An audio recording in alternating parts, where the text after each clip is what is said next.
செய்திகள் தொடர்கின்றன.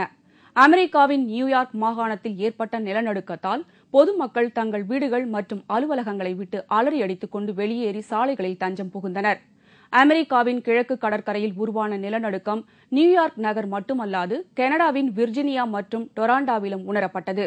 5.9 என்ற ரிக்டர் அளவில் பதிவான இந்த நிலநடுக்கத்தால் நியூயார்க் நகரில் வேலை பார்த்துக் கொண்டிருந்த பொதுமக்கள் அலறி அடித்துக் கொண்டு கட்டிடங்களை விட்டு வெளியே ஓடி வந்தனர். இதுகுறித்து கருத்து தெரிவித்த அப்பகுதி மக்கள், அமெரிக்காவின் இரட்டை கோபுரம் தகர்க்கப்பட்ட செப்டம்பர் 11 சம்பவம் போல் இருந்ததாகவும் பின்னர் இது வெறும் நிலநடுக்கம் என்று தெரிந்தவுடன் இயல்பு நிலைக்கு திரும்பியதாக கூறினர். பாலிவுட் திரைப்பட நட்சத்திரத்தின் அடையாளமாக அமிதாப் பச்சனின் மெழுகு சிலை தாய்லாந்தில் நடைபெற்ற கண்காட்சியில் வைக்கப்பட்டுள்ளது. உலகளவில் பிரபலங்களில் மெழுகு சிலை வடிவமைப்பதில் மடாமி துசாட்ஸ் என்னும் நிறுவனம் பிரபலமானது. இந்த நிறுவனம் தற்போது தாய்லாந்தில் உலக பிரபலங்களின் மெழுகு சிலையை கண்காட்சிக்கு வைத்துள்ளது. அதில் பாலிவுட் திரைப்படத் துறையினரை கௌரவிக்கும் வகையில் அமிதாப் பச்சனின் மெழுகு சிலை வைக்கப்பட்டிருந்தது. இதுகுறித்து மடாமி துசாட்சியின் பொது மேலாளர் கூறுகையில், இந்தியாவிலிருந்து பாங்காங்கிற்கு வரும் சுற்றுலா பயணிகளை மகிழ்விப்பதற்காகவே அமிதாப் பச்சனின் சிலையை தாங்கள் நிறுவியுள்ளதாக கூறினர். We have launched Amitabh Bachchan here because of the growing population and the visitation of Indian customers to Bangkok, and we are very proud to present one of the most famous actors of the Indian film industry.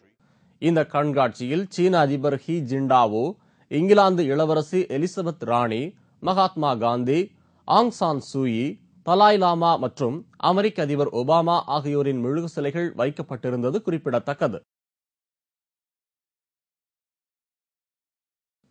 மீண்டும் முக்கிய செய்திகள். லோக்பால் வரையறைக்குள் பிரதமரை கொண்டுவர மத்திய அரசு சம்மதம் தெரிவித்துள்ளது.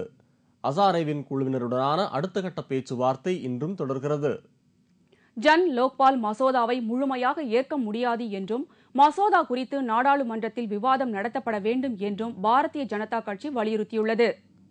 லாரிகள் வேலைநிறுத்தம் வாபஸ் பெறப்பட்டதை அடுத்து நாமக்கல் மாவட்டத்தில் வழக்கம்போல் லாரிகள் இயங்கின.